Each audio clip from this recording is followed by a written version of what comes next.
Alam mo, maganda, may ganito kang gamit. Adapter para sa mga AA at AAA batteries. Yung plug nga pala niya ay USB cord. Maganda rin, may ganito ka.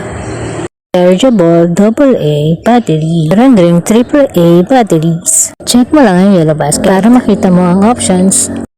Magandang may backup ka na ganito. Naubos ang mga battery, panigurado may magagamit ka sa mga alang-aling oras na di ka na makakabili sa tindahan. Para di ka na rin malito, na rin kita paano i-connect mga batteries, adapter sa mga item na kailangan ng battery. Kung hindi mo pa alam. So, ganito yan. Yung adapter.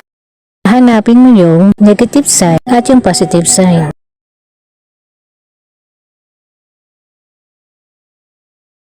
Ito yung negative sign na part.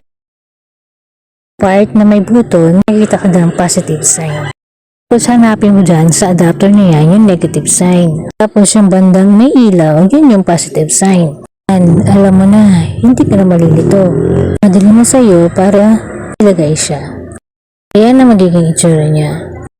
Pwede kang palang bumili ng adapter lang. Pwede rin naman battery lang. Pwede na rin at mas maganda magkasama. Pakita ko lang ulit. USB ang cord na plug niya. Okay, connect na natin. Yan, ilaw. Sabihin, tama ang pag-connect natin. Kung kailangan mo o gusto mo, i-click mo lang ang yellow basket dyan sa baba para makapili rechargeable AA at AAA batteries. Thank you for watching.